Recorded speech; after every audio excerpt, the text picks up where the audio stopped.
teman-teman semua, balik lagi dengan KF Talks, Cassandra, Friska, dua psikolog klinis forensik, the keys to your Fine Mind. KF. Oke, hari ini kita mau bahas tentang apa nih Mbak? Udah kayak yang sekian kali nih. Kamu udah bosen ya? Enggak, bukan. Kayak berarti ini maksudku wawasannya bertambah dan bertambah lagi nih, gitu. Oke. Jadi setelah sekian episode, Ya. yang sekarang ini kita pilihkan topik yang menarik. Yang jelas buat siapapun yang menyaksikan dan mendengarkan, kami berharap tentu saja terbantu dengan adanya KF Talks ini. Dan apabila ingin mengusulkan topik untuk kita bahas, silahkan dikirimkan di nomor ini supaya bisa kita rencanakan dan kita bahas menjadi episode yang mendatang. Ya, Oke? betul. Nah, yang kali ini berdasarkan permintaan, ya, ternyata ada yang minta tentang gangguan paranoid. Oh, tentang paranoid. Ya, bahwa ternyata yang ini juga termasuk di dalam salah satu klasifikasi gangguan kepribadian. Bahwa sebenarnya paranoid mungkin bisa ada di beberapa gangguan, tetapi secara pasti ada satu penyimpangan yang disebut sebagai gangguan kepribadian paranoid. Nah, berarti ciri khasnya seperti apa ya? Siapa yang bahas duluan? Silahkan. Dikit aja ya.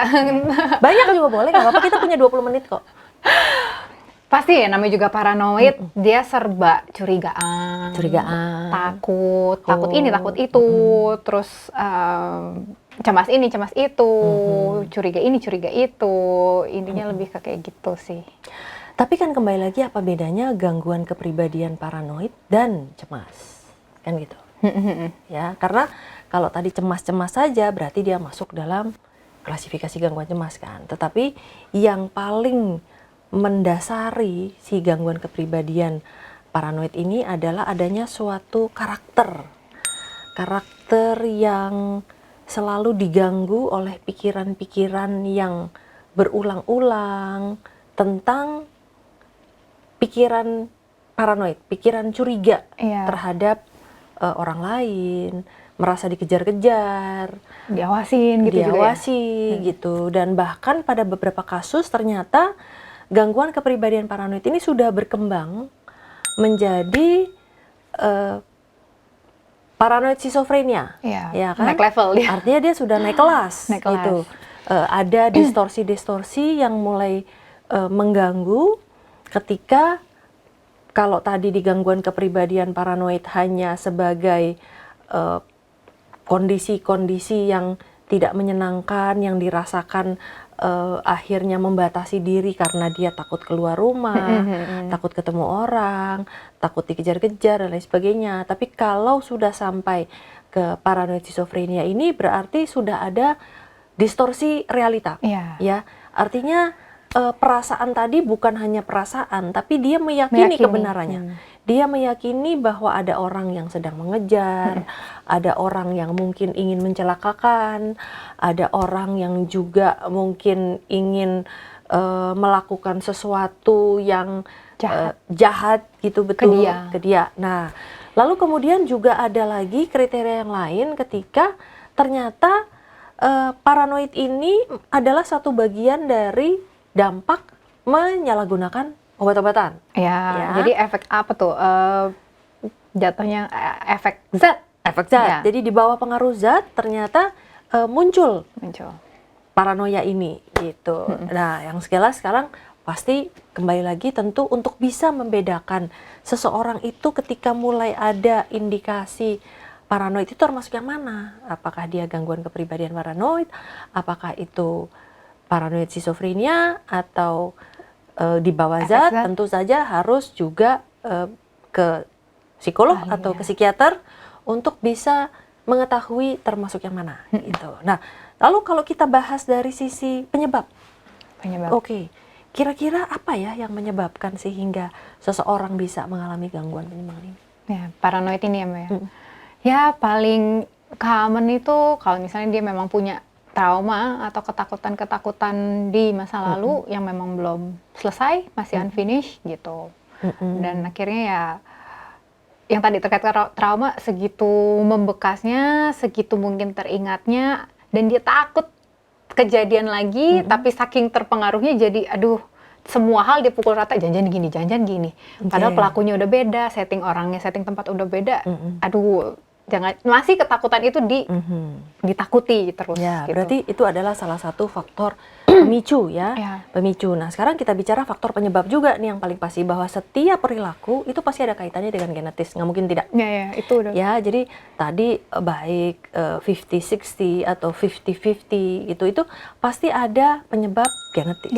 Bagaimana seseorang ternyata menurunkan nih, gitu, mungkin dari kakeknya, ayahnya, ibunya, lalu muncul pada anak. Tapi tentu saja ketika seorang anak bisa berada di dalam kondisi yang nyaman, yang tidak berada dalam tekanan, yang tidak ada pemicunya, bisa jadi perilaku ini tidak muncul, gitu ya. Tapi sekali lagi, terus kemudian yang berikutnya apa?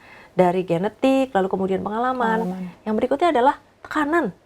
Ya, ketika tekanan itu muncul dalam kehidupan, sehingga akhirnya mempercepat proses untuk muncul menjadi gangguan kepribadian paranoid, atau mungkin paranoid schizophrenia, ataupun juga yang berada di bawah pengaruh zat. Karena terutama ketika ada penyalahgunaan zat, dan zat yang digunakan adalah zat-zat tertentu yang memang memicu paranoia, dan ketika digunakan berturut-turut pada saat putus obat pun tetap muncul berkelanjutan masih. Ya, tetap muncul gejala-gejala atau simptom yang sama gitu. Nah, sekarang mari kita lihat nih gitu, bahwa akhirnya kan kalau kita berhadapan dengan kehidupan sehari-hari, ya, lalu kita menangkap adanya seseorang di sekeliling kita, di lingkungan kita, ternyata ada nih gejala paranoid gitu kan.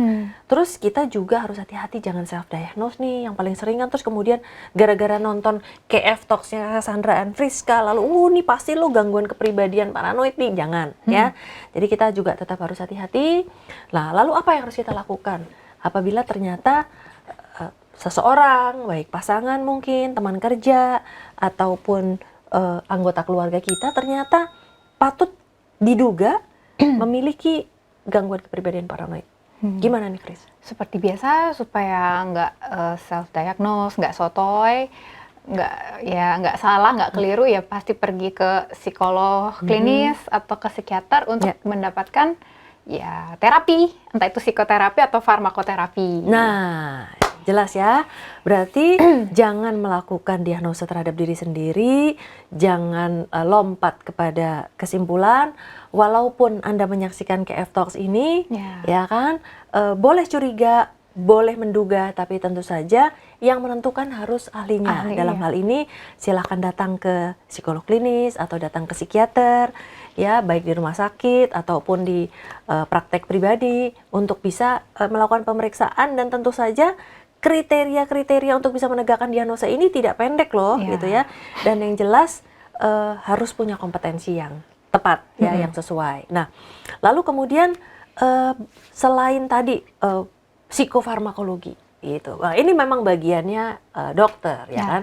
Tapi kira-kira berarti apabila ternyata memang membutuhkan obat, ini kan seringkali yang paling sering ditanyakan nih kalau di pengalaman praktek.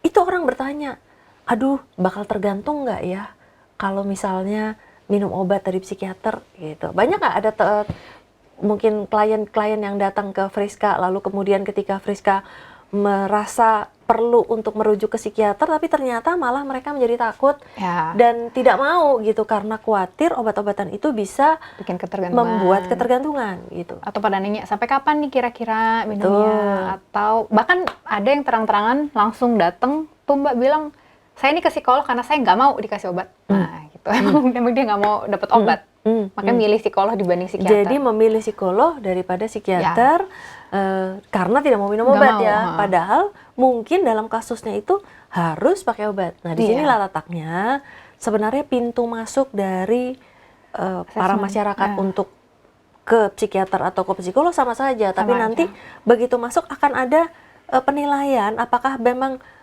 bisa tanpa obat atau harus dengan obat. Karena tentu saja psikolog klinis sebagai tenaga kesehatan harus bisa menjelaskan kepada setiap pasien yang datang bahwa di sini ada sebuah kebutuhan yang harus mau tidak mau menggunakan obat ya. Tetapi yang jelas pertanyaan bahwa apakah nanti akan tergantung. Nah, ini tergantung pada jenis gangguannya, jenis gangguannya, ya, kondisinya. Apabila tadi misalnya apakah itu gangguan kepribadian, apakah itu paranoid schizophrenia, apakah itu di bawah pengaruh zat, gitu kan? Nah, itu akan sangat membedakan yang mana yang masih perlu obat atau tidak, tergantung dari tingkat keparahannya masing-masing. Ya, apabila ternyata misalnya dia paranoid schizophrenia, tapi ternyata kadarnya ringan sekali gitu. Memang psikolog pasti akan menganjurkan. Kenapa? Karena gejala ini akan muncul terus-menerus yang apabila tidak minum obat, ya akan mengganggu kehidupan dan mungkin mengganggu fungsi. Yang akhirnya nanti nggak berani ke kantor. Mungkin kalau misalnya jalan ke kantor harus melalui jalan yang sama, tidak mau jalan yang berbeda misalnya. Nah, itu kan akan merepotkan gitu ya, nggak bisa ketemu orang, nggak bisa pulang pada waktu yang lazimnya misalnya karena takut, misalnya kalau udah gelap takut misalnya nih ya. Nah, yang jelas psikolog akan menilai apakah memang perlu, dan tugas kami tentu saja adalah menyadarkan, memberikan informasi sebanyak-banyaknya bahwa sudah diperlukan psikofarmakologi dan tentu saja harus merujuk kepada psikiater ya. Tetapi apabila ternyata masih dalam kategori yang ringan, yang gejala-gejala ini tidak mengganggu fungsi secara keseluruhan, ya tentu saja masih mungkin dicoba untuk dicarikan akal atau jalan ya. Nah, tapi tentu saja sekali lagi apabila ternyata tidak bisa, tentu tidak mungkin seorang psikolog klinis berani untuk melakukan terapi sendiri tanpa melibatkan psikofarmakologi ya. Nah, lalu kemudian kira-kira teknik apa ya yang bisa kita berikan kepada pasien-pasien dengan diagnosa paranoid ini gitu. Anggaplah ternyata mereka sudah pergi ke psikiater dan sudah mendapatkan obat yang sesuai gitu. Lalu kira-kira apa peran kita ya? Apa peran psikolog klinis nih dalam mendampingi dan memperkuat kondisi psikologis dari klien-klien kita? Ya, pastinya kalau ya aku pribadi pasti kalau dia udah dapat obat, ya saya akan kasih terapi di pengelolaan pola pikir gitu untuk mana yang nyata, mana yang enggak, mana yang benar atau enggak. Nah, seperti itu, bahwa akhirnya nanti ketakutan itu wajar kalau yang real, kalau yang nyata, kalau yang memang sudah terbukti gitu ya. Tapi kalau yang enggak berarti kita mungkin nggak usah terlalu bersikap, merespon terlalu gimana gitu. Kalau aku biasa gitu, kalau terkait paranoid, ya jadi mengajarkan, ayo kita list bareng-bareng, ketakutan kamu apa aja, di list, nanti ini real nggak? Coba pikirin, emang ada buktinya nggak, udah terjadi belum atau gimana?